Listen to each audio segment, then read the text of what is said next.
Good afternoon, everyone, and a very warm welcome to the first session in our online conference series. My name is Jess, and I'm delighted to be opening today's event.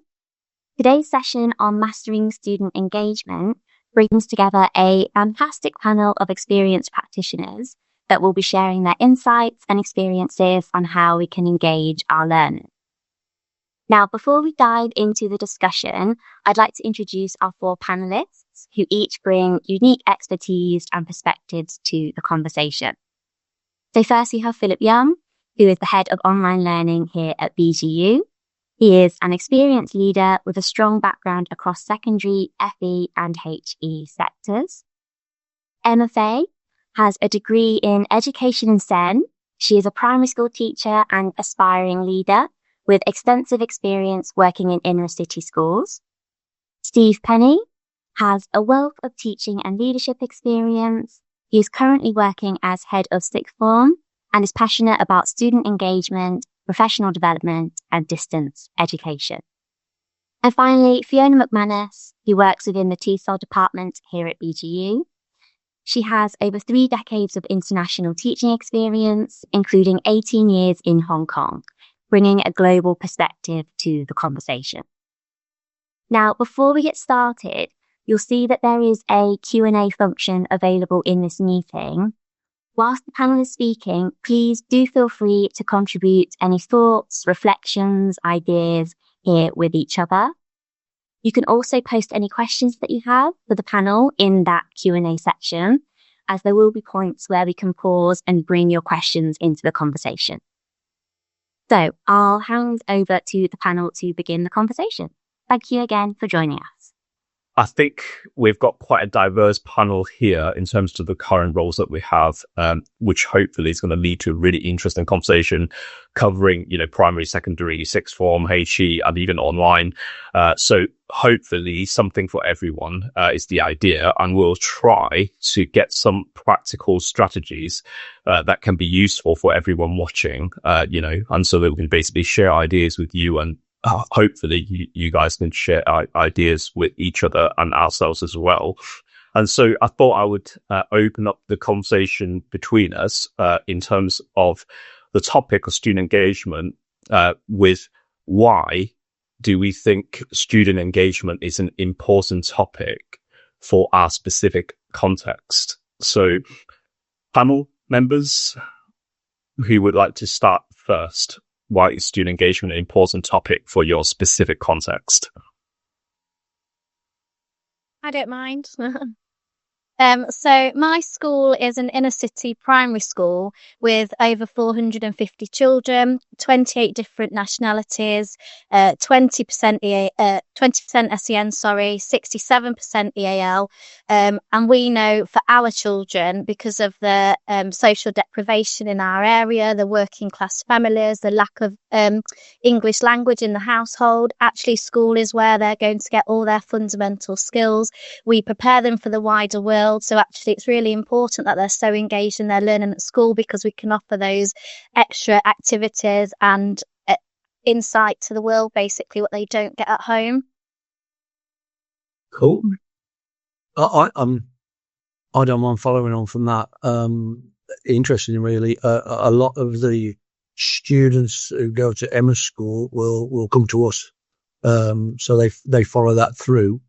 And what Emma says is absolutely right. So we see those families as well. But for me, if we want to motivate students, we've got to engage with students. So we need to think about what their needs are, think about how we can make that connection, and start the engagement, and then we can move on to the motivation that will then ultimately, hopefully, I suppose, bring us the progress, whatever that might look like, that we're all in the game for, I suppose. And for Fiona, obviously covering context for both myself and yourself, in terms of the HE context. What do you think? I think it builds really well on what you said, Emma and Steve, because, we're looking at that whole student and we're looking at making sure they're engaged and it's personalized. And I think when students come into HE, it's a big step, but building on what they've done, knowing them, motivating them, and allowing them to have a voice in so much as they do bring experiences, knowledge, thoughts, and so forth. And if that's valued, I think engagement can definitely be enhanced because you feel a part of the process that you're involved in. Mm-hmm. So I think there's definitely a golden thread that runs through all of us. Yeah. And so before we actually talk about the very specifics of, different ways to engage students or what would work well for you, examples and so on, which I think this is probably, I'm guessing, what most of our audience members are actually wanting to hear, because obviously it might be quite useful for them to take back to their context or classroom. But I thought it would be quite interesting. And this is something actually I feel like, I'm really intrigued myself in terms of what you guys are going to say, in terms of what do you see as the common student engagement issues in your setting. So I'm going to start off just to kind of, tell you about what the issues that I would come across as someone who's involved in online learning. And then I'm just intrigued to see whether this is going to be very similar with you guys or whether there are some very distinct differences.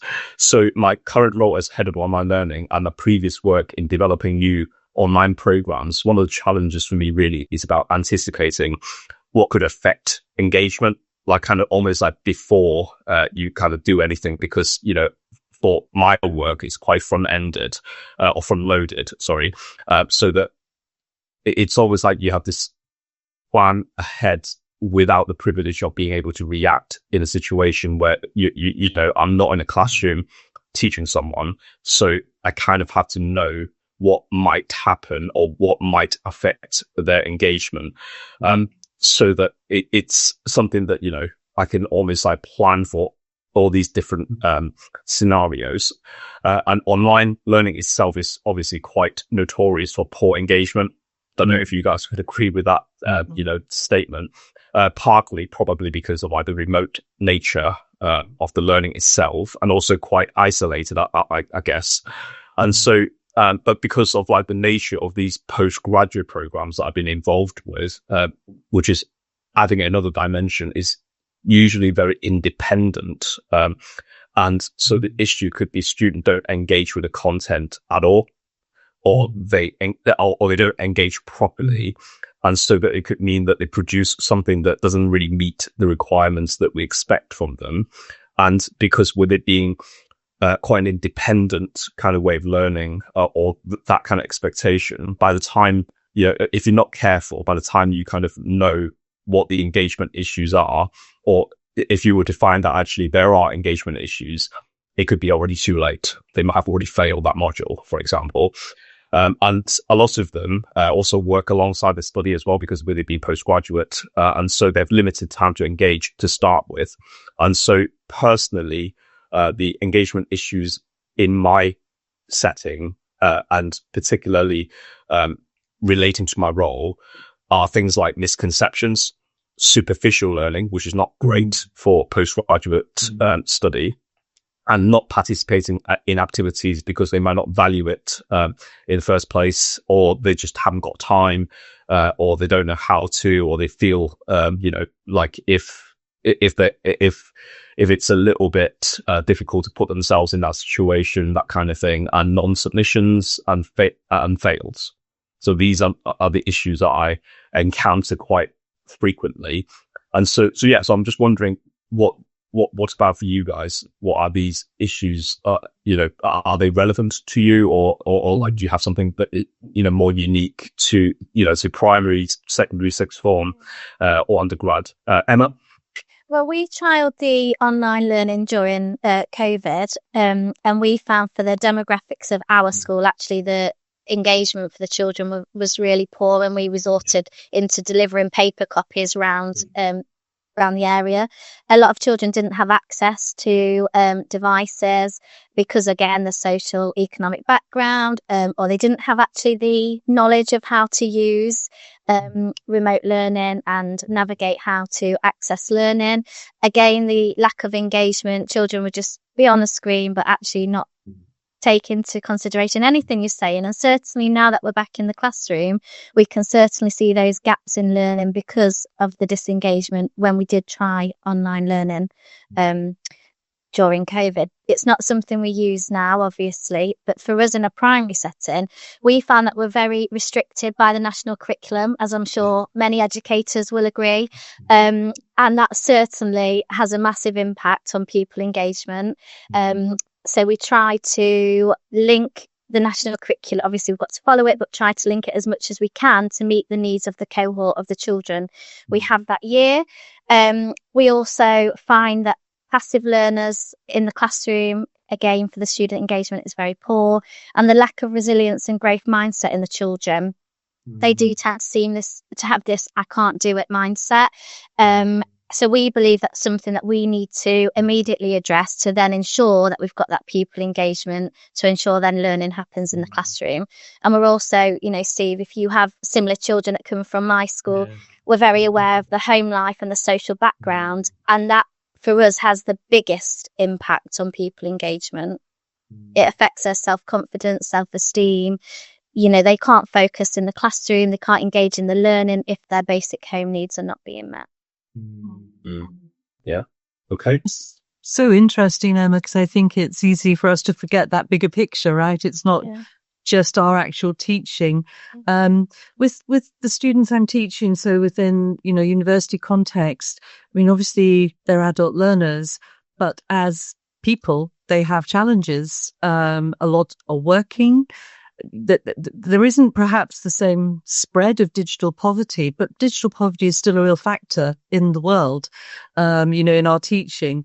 And I think those misconceptions, something I found when I've sort of taught online, I've taught blended and in person, depending, on what I was doing. I think it can be just almost like a chalk and talk, just a screen and a voice. I like if we can build in the interactions to try and accommodate where there's gaps. So things like people together reading something to generate meaning. I can do that at university level. If I've got an academic paper, I ask them to do that. Ask them to post comments on it, to share it. I think also explaining what needs to be done, trying to address those misconceptions up front. And a final one is a check-in, maybe after the first 3 sessions, if it's online, or I also do this in my face-to-face, is saying, how are we getting on? Where's it going? What challenges are you experiencing? But sort of behind that, I feel there has to be a very good relationship established. So there is the ability to have that level of conversation without that myth that goes round of, if my teacher, lecturer, whoever doesn't like me or I say the wrong thing, I won't get a good grade. We're like, no, I really want to know what you think. So I think it's a quite big area that's important to take a look at. But before we go into before we ask Steve in terms of any other points that he could contribute to this, I just wonder for you, Fiona, because you mentioned about online and in person, do you see any engagement issues specifically when it comes to in-person teaching for you? I think in person, it's ensuring that it's relevant. It's not just I'm doing a module to pass an assignment to get my degree. First of all, that our assignments, our modules, they're not in silos. There's that cross-learning is would be my first thing.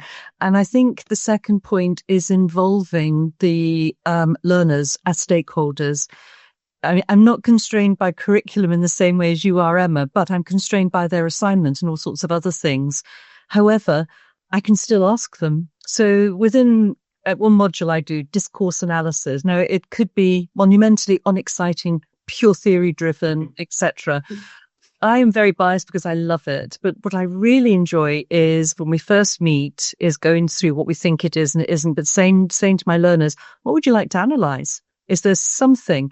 Think about it, and there is space. I can put something in, and they go for amazing things, things like forensic discourse analysis, social media. And I feel because they're involved, because I've actually asked them and shown how it can work, I feel their engagement goes right up because what they're saying is valuable and it's impacting. So I think it's not being too distant in what you're doing and showing how it's relevant, real world, it's going to apply, how it's going to cross into other things as well. I think it's certainly the case in the primary school setting as well, because when we give children autonomy over how they want to present their work, what do they want to research today, they produce absolutely amazing work because it's what they want to do. And they've got that autonomy, they've got that freedom, and they absolutely love it. And it's nice to see that it follows through into further education as well. Yeah, I agree. What do you find, Steve, with the sort of 6th year age? Well, how do they it's interesting what Phil was saying about planning for engagement. I think you've got to do that in the secondary setting anyway. If I know what I intend to teach, you need to think carefully about what the barriers are going to be for engagement before you actually start, and just do some preparation and make sure that you are prepared to address the lack of engagement, and think more carefully about what vehicle you're going to use to actually deliver the learning with the students. So, for example, yesterday I was faced with the daunting challenge of trying to explain the Norman reform of the church in England, right, in the 11th century. Now, if I say like that, that is fairly boring, isn't it? Let's face it, it's fairly dodgy. And I might be struggling to engage myself in that. But if I don't mind taking a risk. So what I wanted to get across to the students, and I think this is important to make sure you understand exactly what it is you want them to engage with and what exactly the point is that you're trying to make. So I was trying to make the point about Norman power and Norman religious reform. So I took them out of the classroom onto the school field. And I'm lucky because I can see Lincoln Cathedral from our school field. And I went, okay, this found a place where they could all see it. I would sit down and say, right, I just want you to imagine that there are no other buildings in this view. The only thing you can see 1,000 years ago is Lincoln Cathedral, and use that to explain what the Normans were about. So it's a risk, but I knew that there was going to be, it's a boring topic that you need to think really carefully about how you're going to engage the students in it. There's lots of other ways I could have done it. I could have sat them in a room. I could have read a book. We could have read the book together. We could watch a video. We could do lots of other things. But on that occasion, with that group of students, knowing who they are, I chose to take a risk and take them out and get them engaged and get them motivated. That's definitely it, knowing your students as well, knowing what works for them and what might work one year, not necessarily the next year, but you're forever thinking on your feet and thinking, how can we engage the cohort that we've got in front of us this year? I agree. Yeah. And some things are just they seem such simple things to do, but it's just like you're saying, it's knowing our students and planning ahead where might be those potential breaks in engagement. I teach a module called innovation, and I try and make it quite hands-on. So when we look at innovation that's without digital, which is often quite a surprise, I think people are like, really? How can you be innovative? One of the things we sort of set up, and actually like you, Steve, I take the students outside. Now, these are university students, but I've done this activity with EAL students in an international school in Hong Kong, and it so changes the dynamics. A spelling test. So if you have, my students weren't in this sort of scenario when I did this for real, but the scenario I set out with them is no internet, digital poverty, perhaps a lack of paper. I mean, these are realities in some learning environments. How are we going to do the spelling test? Do it with chalk outside. So much fun. And it's such a simple thing. And my university students, they love it. Because when I say spelling test, everyone's like, no. I think if you can flip it around, change your environment, change your dynamic. Spelling test. Nobody likes a spelling test. Somebody's in charge of the chalk if they're little. All of that, then marking each other's on the ground, writing a nice remark, all of those things, you still achieved that learning. But I feel that just thinking, what would they really enjoy? Are they very active? So just what you're saying, Emma and Steve. And we find that for our SEN, we have 20% SEN in our school, and like I say, 67% EAL. So finding alternative ways instead of just sitting at the desk with a pen and paper. We do something very similar. We go out into our local woodland area. We can use sticks to create the spellings. We will use shaving foam in water, chalk, anything that gives that hands-on practical experience. We find the children take so much more from that, as opposed to sitting in the classroom looking at your whiteboard.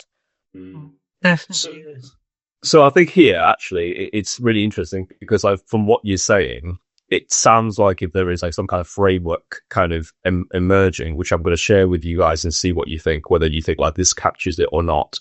And I think this is probably a good time for our audience if you are wanting to also, contribute to this discussion by, thinking whether or not this framework I'm about to tell you, whether it captures what you think would be important when it comes to thinking about student engagement. That might be quite a nice thing to consider. So for me personally, from what you're saying and also my own experience, what I'm really kind of hearing, to be honest, is like for authentic positive engagement to happen and for it to be sustainable. So not some sort of engagement where I suppose like you could force someone to engage with something for a short period of time because of like there are certain things that you could say or put in place that would make someone having to do it. But for anything to be sustainable and authentic, I wonder if you would agree that is very much dependent on the student's attitude towards you as the teacher, what they think you're like. Massively. Right? Yeah. The learning that is taking place, as in it could be a task, it could be an activity, or it could be, what they're about to listen to you talking about in the next 45 minutes or half an hour. And also themselves. So like the attitude towards themselves. So some of the things that I think, Emma, you mentioned earlier in terms of, as a learner, what do they perceive their own identity to be? What do they think their abilities are? Do they feel like they can succeed in this particular task that they're doing? That kind of thing. So far I've got teacher, the attitude towards the teacher, the learning themselves, and also the learning environment that they're in. So whether it's in a classroom or whether it's outside, as you guys have already mentioned. And maybe even like the kind of atmosphere of that particular environment. It doesn't have to be the physical, but like what it feels like to be part of that environment. And also the wider situation beyond the classroom, which is where, the home life, or other personal situations, can come in. And my thesis here is that if the attitude towards these 5 different elements is positive, then it's likely that you're going to get a good level of student engagement. So that's what I'm proposing to you. What do you think to that? Do you feel like that captures it? Or do you feel like actually there are certain things that could be maybe, added to it? Or maybe there are certain things that you kind of disagree with, or there are certain things that maybe not as straightforward as like, it's just their attitude towards this one thing. So what do you think? So like attitude towards teacher, the learning, the student themselves, the learning environment, and also the wider situation beyond the classroom. I think the relationships you build with your children are absolutely paramount to student engagement. The children need to feel safe. They need to be heard. They need to feel listened to. They need to feel like you've got their best interests at heart. When they come to school, we are their trusted adult. We are their safe space. And if they've got those basic needs met, then they're ready to learn. They're ready to engage. They're ready to share with you any problems that they may have, whether that be with themselves, how they're feeling, if they're finding the work difficult. There's so many children that if they haven't got a positive relationship with their safe adult in the classroom, they will just sit there, they will just let the lesson pass by. They've not taken in any of it. They're worried about something that's happening at home. But certainly in our school as well, we believe the relationship with the children is paramount, and we have an emotional regulation check-in chart. So the children, they don't even have to come and speak to us. They can put their name on a scale of 1 to 5 with a visual aid next to it in case, they can't find the words to say. And then we will discreetly go and check and say, would you like to talk? Is there something that's happened at home? And again, it comes to knowing your children, because then those are the children that you need to form an extra secure relationship with, because they are your vulnerable children. And I think once you've secured that, then they are ready to learn whatever you want to teach them. I think if I might, that sounds wonderful, Emma. And I think in a primary school setting, that is definitely what you'd like to achieve. I think when we move into the setting I teach in, one thing we have to be really conscious of is that it's a big step for these students, because they're going from one potentially trusted adult to loads. So they will have 5, 6 different teachers every day. I'm a different form. They've got a form tutor. There will be lots more of their peers around. And I think, and sometimes, and disappointingly for me, that the concept of a teacher in secondary being that trusted adult sometimes gets forgotten in the race to impart the knowledge that we are meant to impart through the national curriculum, and we forget the fundamental stepping stones of creating that relationship. And it applies to all students, whether they are however vulnerable or perceived not to be vulnerable. I would say that all students are vulnerable to a certain extent, and I think we need to give them all that time and to get them to understand that it is a safe space. So I guess our challenge in my setting is that if that happens in period 1, is it going to happen in period 2? And is it going to happen in period 3? What's going to happen in the social time? And what's going to happen in period 4 and 5? Is that student's experience going to be replicated? Will they feel confident and safe enough to engage in their learning? So, whilst we strive to do that, I do wonder sometimes whether we, as teachers in the secondary sector, put that high enough on our agenda. And we often say, Steve, that as practitioners, we say it's great that our children feel so safe with us, but actually when they go to secondary school, how much are we aiding their resilience? Because they are so dependent on us as their teacher and their safe adult. And we're very mindful that when they do go, to secondary school, that's not necessarily the case, because they've got many teachers. No, I agree. And I think that resilience is key, isn't it? We want to support, but we want to get the balance to also try and guide. I think it's like you're saying, Philip, it's how well do we know our individual students. I think there's also that part as an educator is accepting that not every student's going to like us particularly. We can try our best, but it could be there isn't an easy bond, so to speak, there. I think if I can just elaborate, so a sort of slightly different area. I've taught in business communication overseas. So it was with a big bank, and we were teaching business communication, English language. Now, what was interesting with that is when it comes to knowing your learners, the learners came to us because they were nominated, and it was a training course. So, for example, email writing. Yes, you've got to be able to do it. But if we put in that time and effort in advance to say, what kind of emails are you writing? Where are the challenges? There was a fixed way that we did it, but we could personalize that content. And it lasted, it was 1.5 days face to face, full day and then half a day. But what was so good on the second part was people saying, oh, now I can take that back and use it. It was making that connection to, this is what we're going to learn. how are you then going to be able to use it? What do you bring to it? And sometimes there was commonality in the challenges. So that knowing our learners is really, really important. I think it's a sort of key moment, really, isn't it, in their learning? I think you've raised a really good point, Fiona, because I think, you know, I don't know if there are any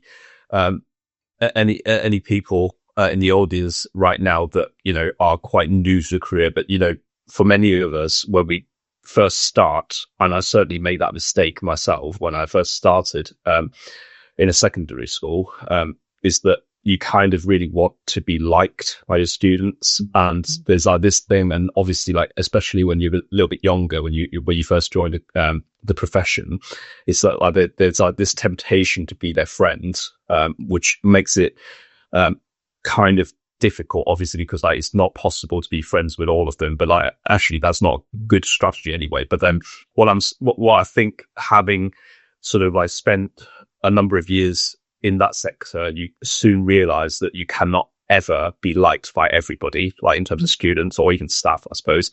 And so but then it doesn't mean that you can't engage them, right? Mm-hmm. And so I think that's really like a good point in terms of like, how can we be, you know, establish this relationship that isn't just about whether they like us or not, but then it's more about whether, you know, maybe respect is a good word, or maybe someone that they feel like they can trust and rely on.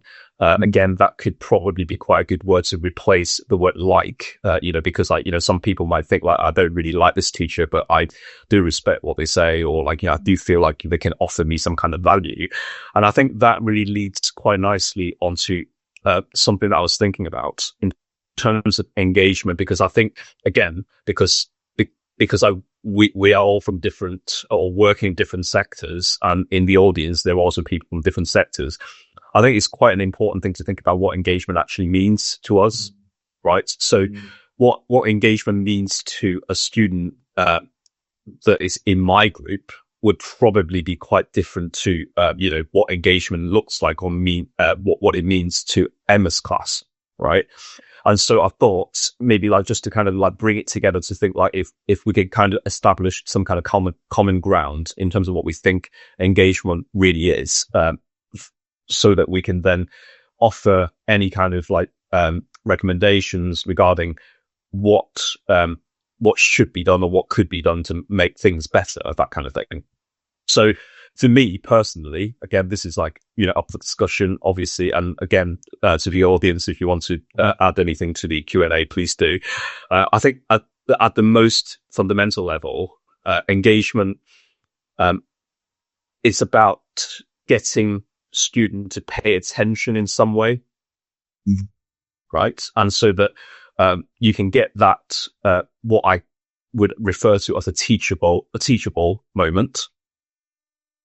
And so that you can then engage them with a task or activity or whatever that you want to tell them about. And so it's just about, can you actually get them to pay attention just for a moment? And then when you have that window, then you do what you do to try to engage them further by the actual learning that you want to take place. And so that's kind of how I see it. So I think there are two steps for me here, is that firstly, how do I get the attention in the first place? And then secondly, the second step would be, how do I sustain that engagement by the next step? Once I've now got their attention, what do I do to then try to teach them something, or to have them learning something, you know, based on what I'm going to facilitate, that kind of thing. So I suppose like my question here straight away would be to you guys, does that cover what you would see as engagement, or for your context, would it be something even more specific than that? I feel for a primary setting, it's important to raise the children's curiosity as well. If they're curious about what you're teaching, they're going to be engaged in what they're learning. And I think that's really important. Yeah, I mean, I would absolutely agree with that. Curiosity, imagination, you know, getting the students to finish the story for you, to become involved in what it is that you're talking about, and that curiosity is the hook, isn't it? is to use the old phrase, you get the hook, get the attention, and then, as you rightly say, Phil, when you've created that opportunity, that gap, then you fill it with what it is you intend them to learn and to take away.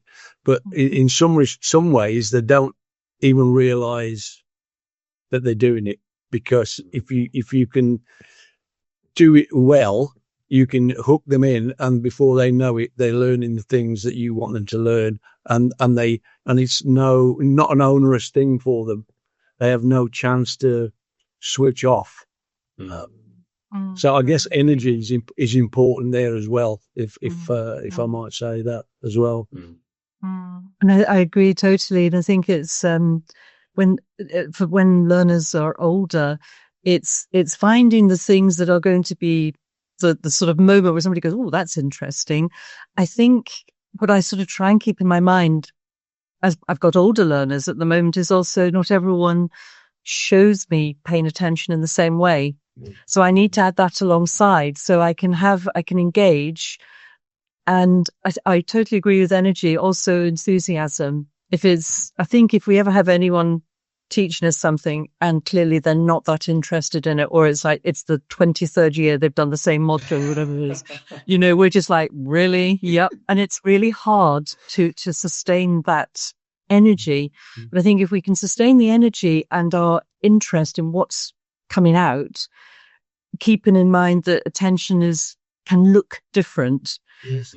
Sometimes when I feel somebody's engaged and paid attention is the questions I get afterwards, perhaps when there's nobody else around. Perhaps it's that post-learning conversation, which is showing that they've come away, my learners come away with questions. They want to know more. They want to know why. And I really quite enjoy in teaching, I'm sure you both do it as well, as that moving around the room. Yeah. Not so much presence in the classroom. Yeah, I want to be present. I don't want to, I think being just that mysterious person at the front who sort of says ding ding, time's up and that's it, next activity. No. Chair. Yeah, exactly. I think it's being engaged with the engagement. And if you've got a large group and maybe they're doing different tasks, they could be at different points in it. Some groups could be raising different ideas. Is there some way of trying to record that? Post-its, online documents, sharing, everything's then of value. I think it's a big jigsaw, isn't it, that we try and put together. I think that is such a good point, because I think for me, I am totally guilty of this. And I've actually been quite successful in escaping that situation myself, is that I cannot imagine myself teaching the same thing for like 10 years or 20 years, because I can't even get myself to engage with that learning myself. How am I supposed to convince other people that, they should learn about this thing? And so I suppose when it comes to that particular issue, we are going to go into a little bit more kind of depth regarding that. But I just wonder, because I think Steve and Fiona, specifically from what you've said already, I wonder what you would think about. So Steve, for example, there must be topics that you've taught many, many times. Oh, yeah. Right. What would you say to be the most effective way to keep yourself interested in that topic and to be able to then, sort of pass on that enthusiasm so that your students would also feel like, oh, this is interesting because he clearly is interested, without having to basically act like if you're interested, even though you're not. I mean, obviously you could do that, but I think authentically, it would be really good if we could get to a place where we love what we teach ourselves, so that it comes out anyway without us having to basically put the teacher face on, if you like. What do you think, Steve? Well, I have actually got a very short attention span. So I can honestly say that I've never taught the same topic the same twice. Yeah, same. Never, ever. Can't do it. I become mortally bored, and I can't do it. So I know that the way I taught that lesson I described earlier is totally different to the way I did it the year before. and I can't do it any other way. What I do keep in mind is what is essential for the students to learn, and I just change the things around it to make it different. Because otherwise I would be bored myself, and I'm not a big fan of being bored. So I will make it as creative as I can to and then become part of the learning process myself. And certainly I think we shouldn't be afraid to stop, to change halfway through a lesson, to say, right, okay, that's not working, let's do something else, and to be confident enough to do that. I would say though that I have an advantage, I suppose, in being for so long that I know the stuff so well, and inside out, back to front. It means that I have an advantage in the confidence, I suppose, about how you can approach certain topics and what you can actually do and what you can't do, and knowing what doesn't work from experience. But also, I'd like to pick up on Fiona's point about the idea that students show engagement in different ways.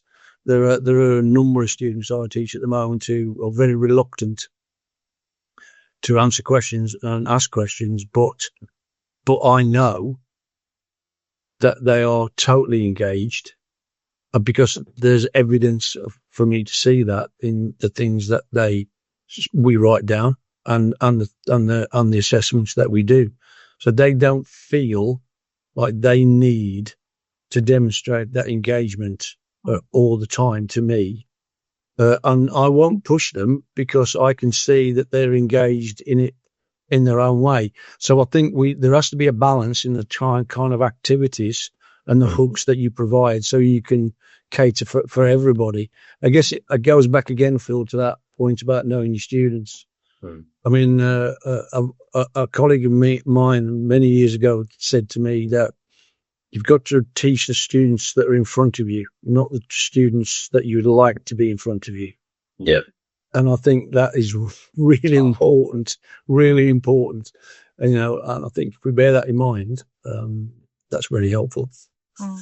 Yeah, Fiona, I wonder for you, because again, because you've already mentioned that you teach certain topics that are probably less easy to engage with, just because of what it sounds like, or what it might have a reputation for. So I wonder, from your perspective, do you think, is it harder to engage students when it comes to certain topics, or is it actually it just depends on how you go about selling that? As in, what I'm asking really is, can you still sell a topic that is difficult to engage with, if you know how to, or whether it is literally, if you teach a particular subject, I won't name one because I've got a couple of them in mind, it's going to be a little bit harder for you to engage with students. So for example, for the audience, I used to teach music, performing arts, and I've always said to people that I'd be so lucky to have a subject like music where the vast majority of students, they kind of come with that kind of open-minded mentality, where they feel like this could be fun,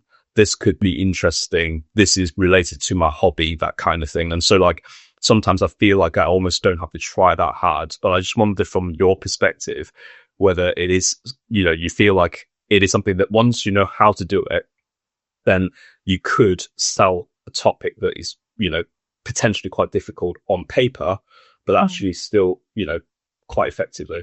I think so. And I think it's looking at what it is and thinking, what can I do to make this fun, interesting, engaging, and to push back against the stereotypes around it. I think there's a sort of few words that if you ever mention to learners, they go, oh, no, can't do that. Statistics. Oh, no. Research. Oh, it's very complicated. But that's a sort of myth that goes around. And I think it's going behind it, almost taking it apart, re-engineering, looking at how it goes together. How can you break it up to make it interesting? I must admit that if I can, I really like to try and add in application, not just this is what it is, this is how it is, close your metaphorical books, move on. It's instead, okay, now you know all of that. How are you actually going to use it? Why would you use it? What is this actually of any use to you? I mean, how would it map to other things? And allowing the discussion about, oh, could you add this in? Can we do that? How can it look? It does take effort, I think. I mean, even just looking back at maybe things I've taught, if I ever said to any of my learners, it's a grammar lesson, they would just be like, oh, no, especially if perhaps it's English as an additional language and it's not going to be fun. But you can add fun. You can also make it more accessible just by trying to flip it around in terms of what you do. I do think it's possible. It just takes sometimes quite a lot of time and effort, and trying to engage the learners back into it to say, what is it that you think this is? What is it that you really dread, dislike? I mean, I once had a cohort of a group who they were streamed. And by the time they came to me, it was quite late on for their IGCSEs. And I went in and it was, there's no point you teaching us. We're going to fail anyway. Okay. Why are you going to fail anyway? Oh, we can't do anything. We can't read the books. Everything's so hard. And it was there to try and change that. You can change it. It took me a lot of work, a lot of effort, a lot of conversations. But I think it's facing that and knowing that maybe that's where that learning journey's led to at that moment in time. You know, how are we going to flip it around? Emma, when it comes to what Fiona just saying, I just wonder what you think. Because obviously, I would agree with Fiona in terms of what my experience tells me, in terms of applying the knowledge and sort of using that to engage the students.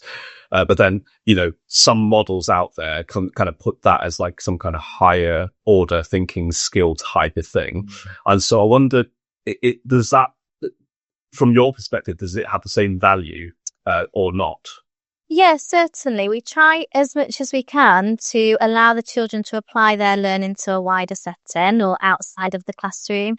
In areas of learning such as science, we will look at jobs that they could have that link to that curriculum content that we're teaching, because they don't have the knowledge of what opportunities are available. Yeah, we're learning about fossils, miss, but why? What, you can't do a job with that. Well, actually, yes, you can. And we we teach them about that. We look at influential people that are current, and just allow them to look at how actually you can use what you're learning beyond the classroom and to inspire and to broaden their horizons of the world around them. So we do try as much as possible within the time that we have, because we have to teach many subjects, to allow them to experience it a bit more. Okay, cool. Now I've got a question from the audience. I'm going to try to sort of weave these in as I can, just so that when it's about time where we can actually get them involved. So I've got a question here, and I think potentially Emma and Steve, you probably be it would probably be more relevant to your learners. How much do you feel that disruptive behavior by some children in a classroom impacts on engagement for others or affect children's feelings of safety in the classroom? And I suppose if I was to tag something on that, is then what do you usually do about it? I think that's an important one, because we've all kind of gone through say a stage in our career where behavior management could be a challenge, and things that we find quite difficult to deal with at times. And obviously, with us being quite more experienced now, I think we probably could give some kind of strategies for people to think about. So what do you guys think? So we have a wide range of behaviours in our school because, again, of the setting that we are, and I'm sure many other schools have the same. We find that our children are actually quite oblivious to what's happening in the classroom. They focus on what's at the cat. There are the occasional distractions, but I tend to not make a big deal out of it at the time. So then I'm not stopping the children's learning. We're ignoring what's happening in the classroom. And then I will probably use something like talking partners or something, just to give the children 30 seconds. So then I can go over to that child and say, you're being really disruptive. Would you like to go to the cool down station? Would you like to use your timeout card? Use a sand timer, reinforce those expectations, and then go back to whole class teaching again. So I try not to stop whole class teaching, and the children are actually really good at just ignoring what is going on around them. We do have a very good pastoral team as well in school that we can send, a child to go and get some help if we needed to as well. But we've got lots of strategies in place for behaviour management in our school. Right. Steve? It just depends on what it is, really. I mean, I've heard the phrase low-level disruption used quite a lot. And for me, there's no such thing as low-level disruption. There's just disruption. And I think to label something, trivialize something that can get in the way of learning is a really dangerous thing. So I don't think we should do that. And I'd agree with Emma. I think you got to marginalize the disruption. It needs to be marginalized and normalize the positive behavior. So you're quite right. Depending on what it was, I would agree with Emma. I would leave it and deal with it. Of course, I'm speaking, but sometimes if you know your class well enough, you can almost preempt what the behaviour is going to be, and so you can do something about that. And I think this is about sometimes what Fiona suggested is that you're moving around the classroom. You're moving around the classroom all the time. You're engaging with the students. You're seeing where the problems are going to arise before they arrive. Sometimes you intervene before they enter the classroom, because when in a secondary setting, you've got five periods. Things could have happened if you've got a class period 5. They might have had a bad day. They may have been things that have gone on all day long that haven't been addressed. That have been addressed. And so it's important to be aware of that and to front foot it, and to be proactive about managing the behaviour. Having said that, all schools definitely need, as Emma's described, a robust policy on how to deal with disruptive behaviour. We have a very good pastoral system as well. We have timeout cards. We have places where students can go and reflect and take a one lesson out. Sometimes they might take a whole day out if they need to. And it just depends on what it is they've actually done, or what they are continually doing that's disrupting the learning of others. We generally have a 2 or 3 warning system where students will be asked and given a warning. So, okay, I'll ask you once. No, we've had a conversation about that. And the second time, you'd probably ask the student to step outside. You'd explain a little bit in more detail about how they need to moderate their behaviour, give them another opportunity to.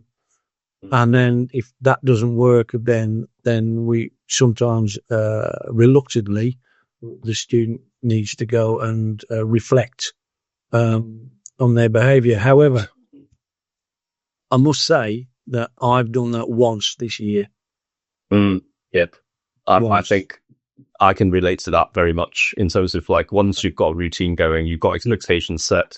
If they know who you are, what you're about, basically what you would do about a situation, you would very, very rarely need to repeat something once they know that is what it is. Because I think for me personally, from my school teaching, and actually to some extent higher education as well, is that when they know, when they do certain things, and I think like in a school environment, it's more likely that they're going to probably push the boundaries, as we say. But then once they know how you would deal with it, and then I think being consistent. And I think one thing that I was known for quite a lot is that I used to be very, very, very consistent in terms of what I say. And if I don't do something, if I don't want to do something, or if I don't think I'm going to actually carry out certain things, I'm never going to say it, because like that's just going to undermine my own authority. So like usually,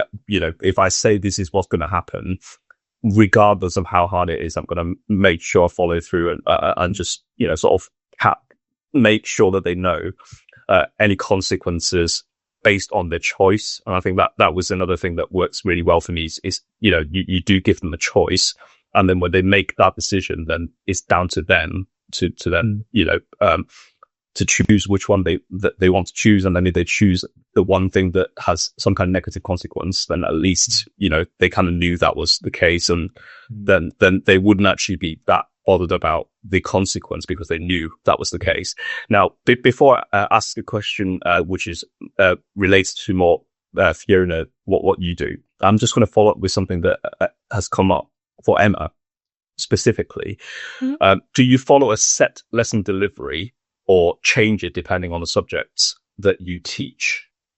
So we are free to teach however we would like to in our school, as long as we're following the national curriculum. There's no set expectation in how to teach. It's purely to meet the needs of our children. We're such a diverse school, and not one teaching method is going to work for every child. And that is the message across the school, and we find that works really, really well for us. It's clear non-negotiables in terms of space learning, prior learning, post learning, but in terms of actually teaching a lesson and the structure in how we want to teach that, we have the freedom to teach that how we want. So would you teach a science lesson different to a literacy lesson in terms of like the actual pedagogical approach? Would you say like, because it's a science lesson, this is what it's going to be like, and then this is my style for this lesson, but then the next lesson when I teach them a different subject, would you actually consciously change your pedagogy because it might fit better in your head when it comes to applying? Again, yes, I probably would, depending on the needs of the children. And again, it comes back to knowing your children and knowing how they work best. I certainly know in terms of science where you can make it more practical, more fun, more engaging. That just comes naturally. But in aspects such as English, where we have many children with English as an additional language, there's a barrier there straight away. They think, well, what's the point? I can't even write a sentence in English anyway. For me, it's like, well, what strategies can we use? We don't have to get a book out and write in pen and paper. We can use a lot of visual literacy. Again, we can look at ways to hook the children into, we don't just have to sit and read the whole book to them. We put some hot seating in, some drama, use in the classroom, utilising the working wall, working in groups. So it just depends on the cohort that we have. Okay. Yep. So now, Fiona, I've got one that is related to you, actually, to some extent, from what Emma was saying. I think it's actually quite related to you as well. But I think let's go with Fiona first. Would it be useful to personalize materials based on students' interests and cultural backgrounds, so that itself could actually help facilitate rapport building? From your experience working with people from like obviously different cultural backgrounds, is that something that is actually able to help you relate or help them relate to you in terms of that relationship building? I think so. I think it's really important to acknowledge, bring in, talk about different cultural, even ways of doing things, teaching, language, attitudes, even how you interact in a classroom. It can be so different. I love it when I do get lots of different experiences and things coming through. And I think then it's when we can share. It's more about sharing that it was interesting rather than, oh, but that's different. I want, it's not seeing it as being polarized. It's looking at one thing and how it can differently be used and interpreted. I find that if I set up over my years of teaching, tasks, activities where we're building on that, we're allowing that to come into the learning. I think I've always found my learners love sharing. They love sharing things that they know that, to be honest, especially when they were younger, something that they're an expert in, that they can share. It's incredibly motivating. So at that moment in time, they can be the expert. Within the sort of university setting, definitely. And I've had some wonderful interactions. We've had wonderful learning moments where people have said, but in XYZ, it's like this. And it's like, wow, okay, how does that work? What do you think? How is it different? Can you see where there could be challenges for somebody else coming in? It does take a little bit of a leap of faith, in so much as it could be something I know absolutely nothing about. But I feel that the engagement should be that I can say, do you know what? I don't know about that.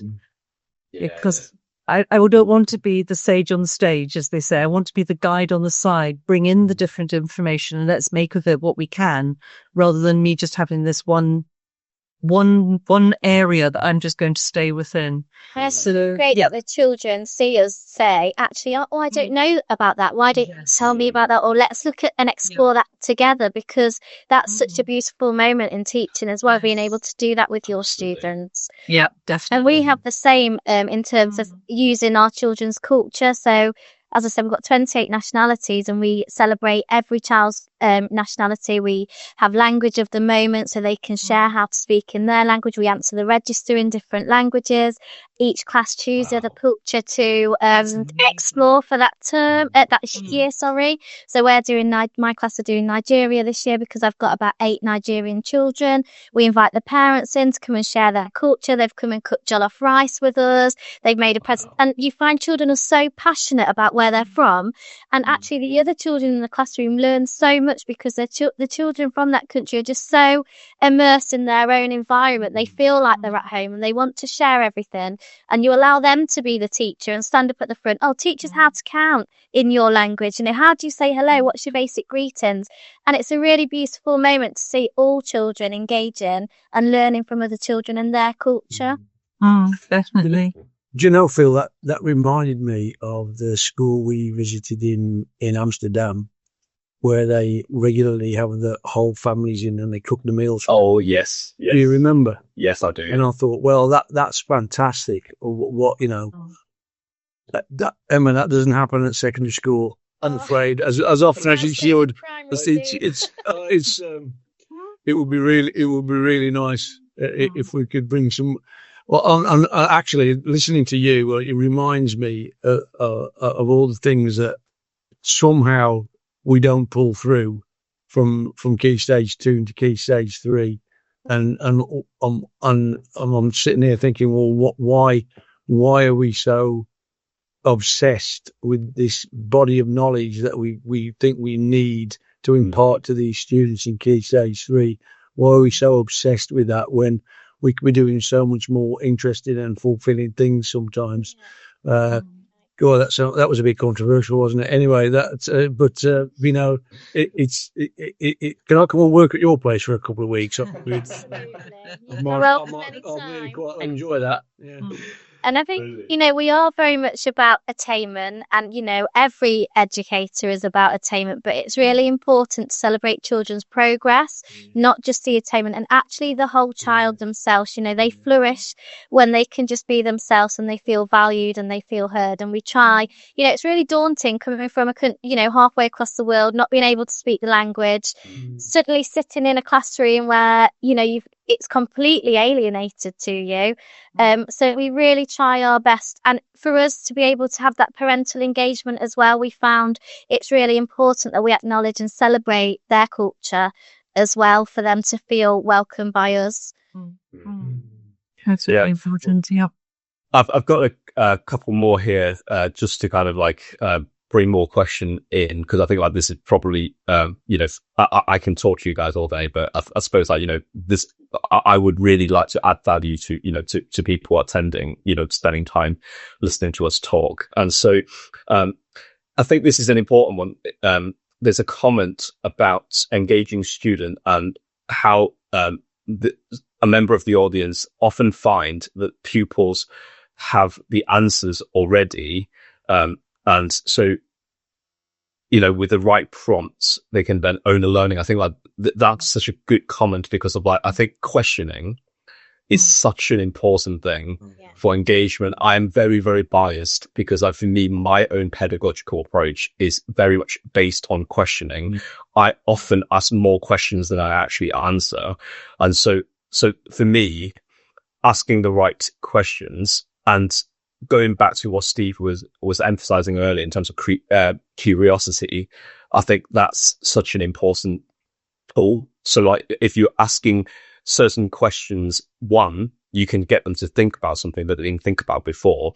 But secondly, I think it's another skill that are often overlooked in terms of how you model questioning. Like, how do you expect them to ask you questions that are meaningful and worth asking if you don't even do it yourself, or if they don't see other adults actually, being able to show them what is the type of question that I can ask, or what is acceptable as a question. Because I think, like, as kids, sometimes they probably feel like, I don't really know whether I can ask this, or how could I ask such a thing. I think it's such an important tool that not only we should definitely make use of much more often, even for those of us who already use it, but it's about being able to show the students, and maybe even, like, to some extent be quite explicit about it, as in, like, you can even say to the students that this is why I'm asking this, or this is why it's important to ask a question like this, because I think that then that helps with critical thinking, that sort of thing. What do you guys think? I've never sort of consciously thought about it. I think that's such a good point, because we are modeling so many different things. And I totally agree. The person who said that often the students do have the answer, but how are we accessing that or getting them to be able to show that? It's a very sort of mindful thing to do. And I think we can also, I sort of look at it maybe two ways.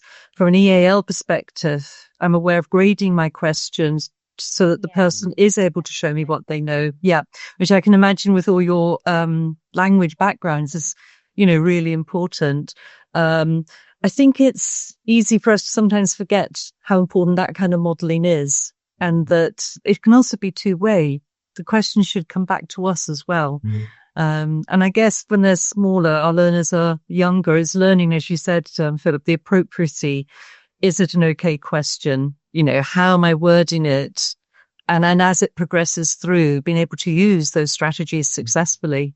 And it's motivating. I think it's also, again, quite engaging to allow that kind of backward forward flow of information. And certainly rewording the question, as you know, for EAL learners, we don't need to have a high vocabulary subject specific question, because actually they don't understand what you're asking them. So I always say to my children, there isn't such thing as a silly question. If you want to ask me how you want to ask me, and then I respond using that higher level vocabulary, and then go on to explain the meaning behind those words. And then we have flashcards all around the room with the new vocabulary. So we're still, we're answering the question, we're exploring questioning to aid children's learning, but then we're teaching the vocabulary at the same time through the questioning.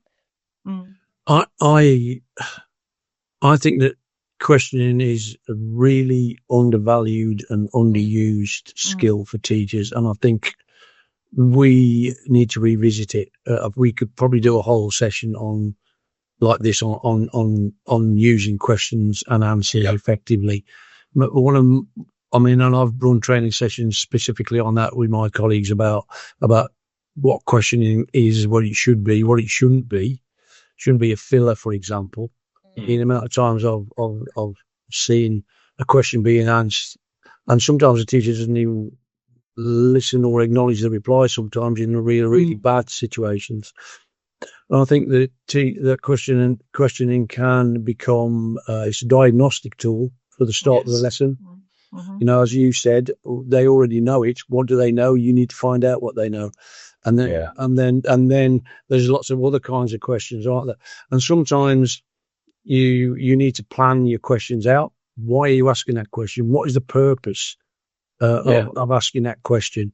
And really fundamental, what are you going to do with the answer?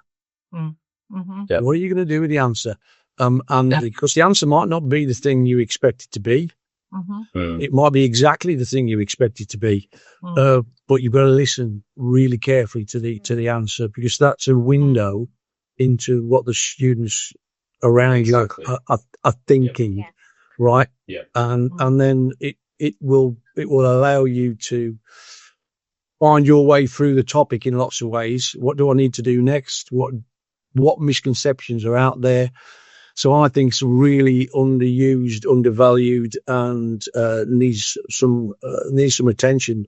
In my view, question. I think that's how you get to know the students, right? Like them actually giving you what I call feedback. You know, when you're talking to them or asking them questions, or sort of seeing where they are, and then for them to actually then give you information that you didn't know about them. And I think we just so often fall into that trap of asking questions that I don't think are particularly helpful. So, for example, we could say something like, does everybody understand that?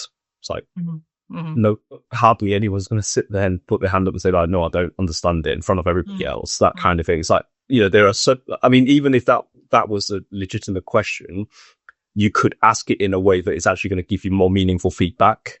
As in, like, what can you tell me about what you've understood? And then anything that they tell you will then be the actual understanding that they're demonstrating, rather than for them to just to confirm that they think they have learned something, which doesn't address things like misconceptions and, that kind of thing. Okay, so now, with it being obviously only sort of like not that much time left, I'm going to address one question first, and then I think like it would be really good for us to then target some of the kind of key ingredients that we've been talking about, and perhaps just to make it a little bit easier for people to sort of see, okay, what is that I can do in a concrete way, rather than like, I understand and I agree with the things that you guys have been talking about, but sometimes it's not easy to put those things in practice. And so in a moment, I'm going to sort of like hand over to you guys to see like, what kind of strategies you would recommend. But somebody asked me about the 5 factors that I mentioned earlier, and what kind of theory I'm drawing from. So I think from my understanding of the question is when I first proposed the fact that I think if you want to get authentic, positive engagement that can be sustainable, is to do with the learner's attitudes towards the teacher, the learning environment, the learning itself, the student themselves as a person, and also the wider situation beyond the classroom. And so when it comes to theory, I would say actually, I don't know whether this is surprising or not, I actually find quite a lot of commonalities between student learning in the kind of context of schools, colleges, and university, actually quite similar to professional learning for teachers, right? And so I've kind of come to, I wouldn't say conclusion, but more like I've come to some kind of thesis, I guess, that based on things like self-determination theory, where there are the 3 things that are important: autonomy, competence, and relatedness. So I think that captures quite well with how someone sees themselves and having the autonomy to learn. So, which is targeting the learning and how the learning itself, and then the competence bit is where how they see themselves as learners, sort of the perceived identity, their abilities, and things like that. And then relatedness, obviously, is that how how they're able to relate to their teacher and so on. But then with that model being just the basis of it, I thought like things that we've already agreed on, things like the environment of the learning and the wider situation beyond the classroom, is what I kind of brought into it. So basically, I try to put this together kind of using the self-determination theory as a starting point, but then I think it was ignoring some of the contextual things in the background, like, what happens at home, that kind of thing. So that would be my answer to that question.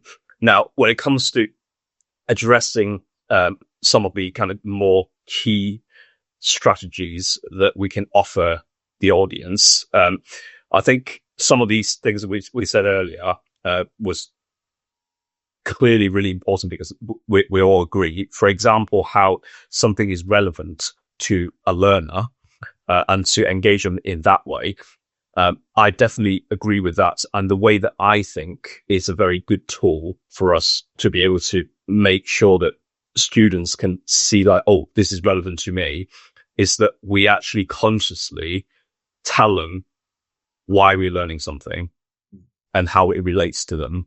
So they might be able to work it out for themselves. But then I think if you actually consciously say to you, today we're looking at this topic, and the reason why this topic is such an important one is because, and then if they obviously if they buy in that kind of point that you're putting across, they're more likely to be able to relate to it.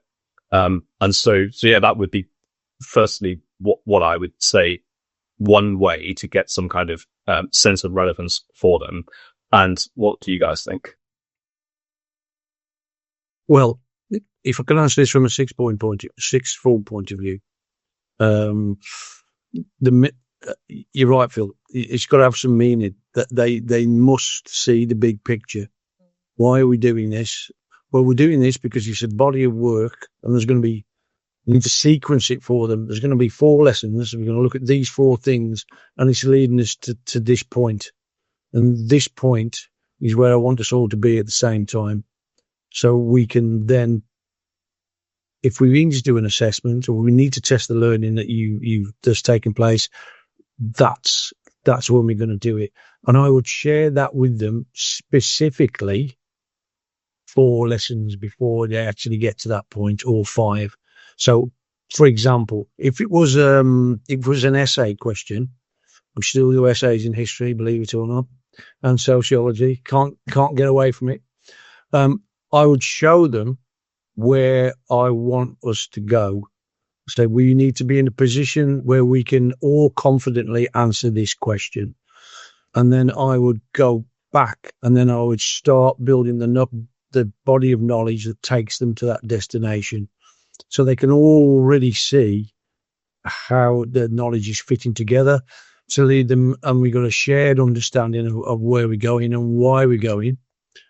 I would also add to that is I would explain to them how we're going to do the learning.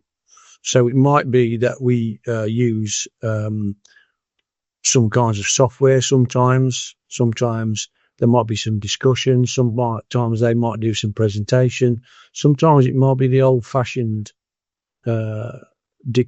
dictation or discussion led by the teacher, direct teaching.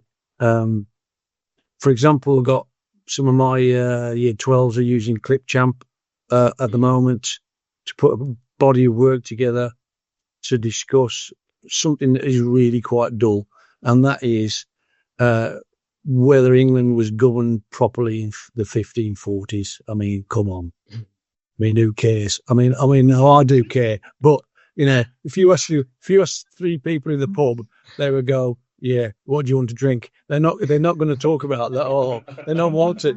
Well, let's face it.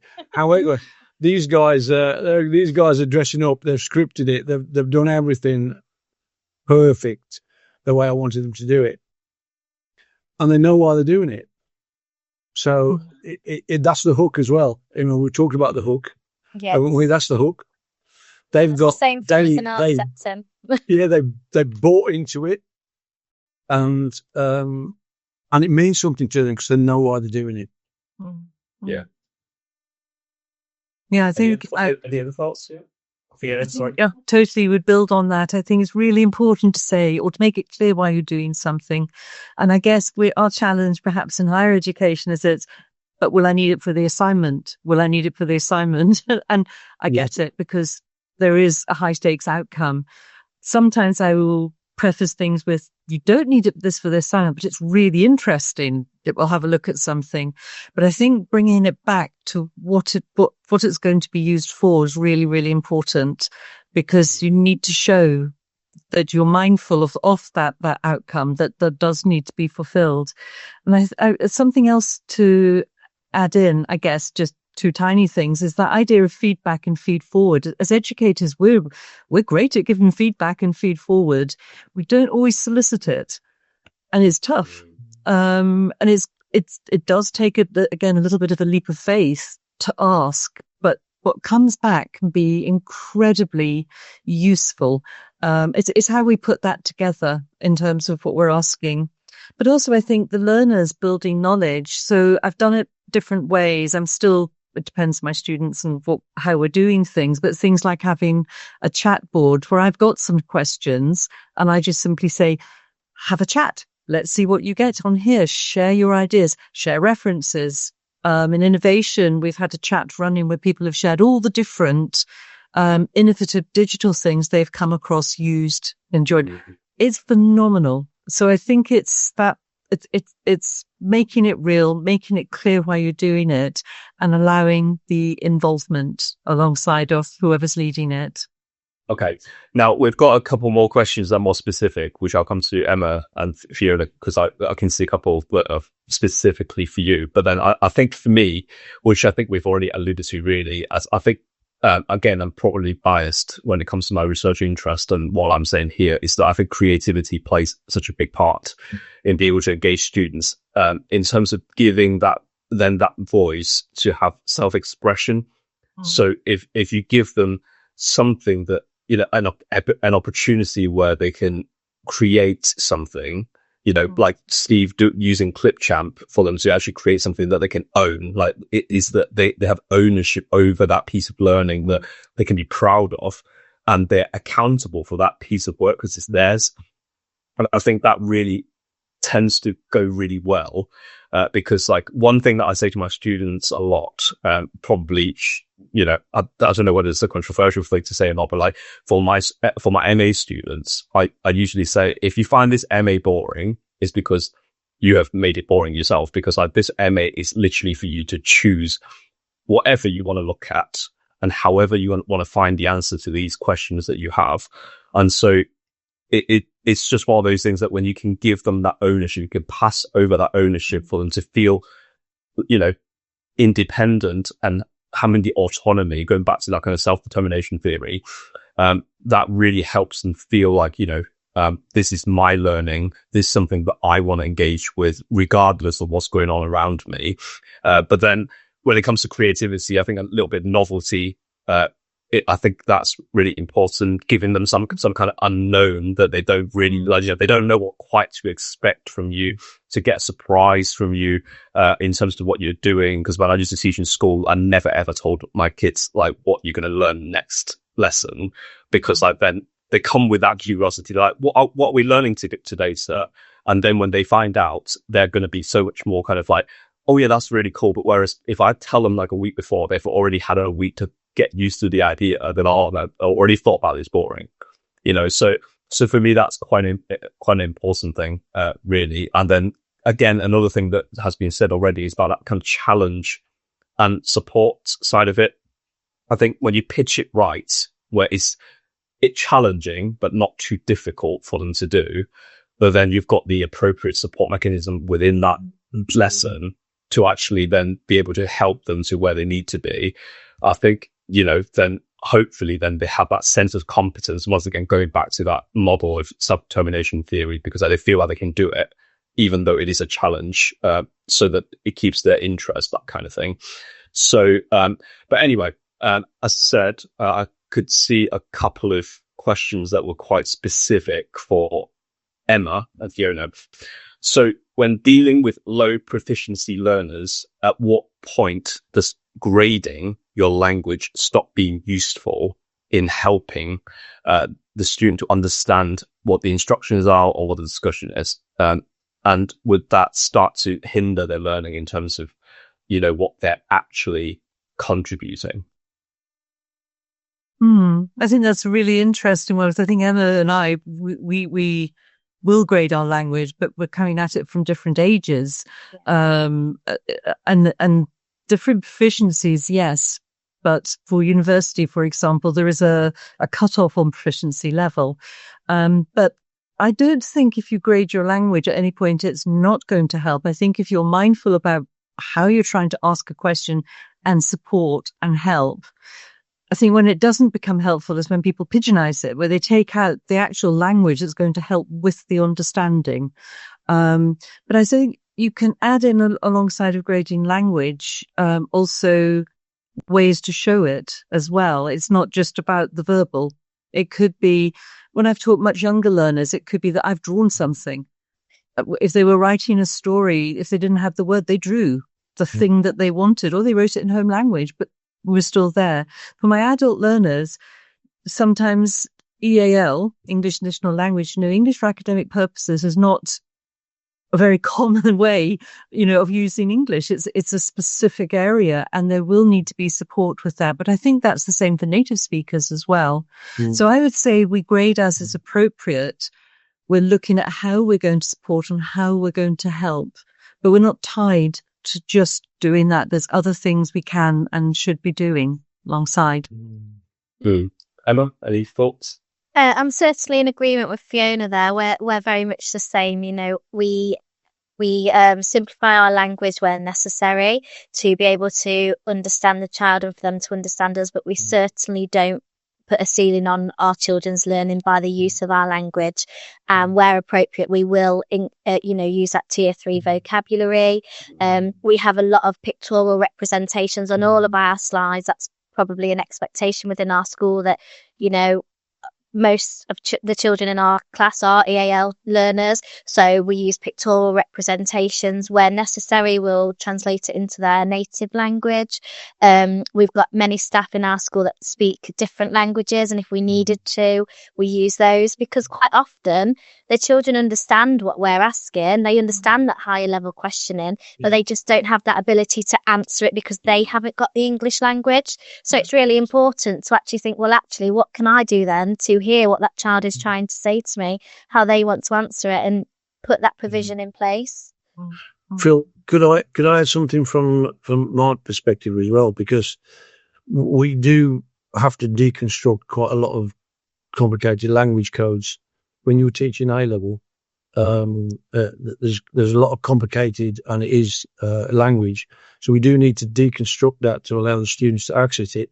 What's really important, though, is that you reconstruct it afterwards to make sure that they can then use that vocabulary in the future, because you can't dilute it.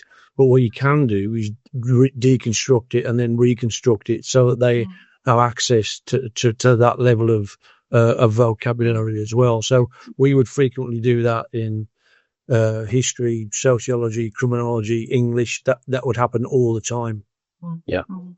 Okay. Well, I think with prisoner shop happen, I think we can probably have a very, very, very quick question for Steve, if that's okay. But again, the answer will have to be really quick, just because we're starting to run out of time.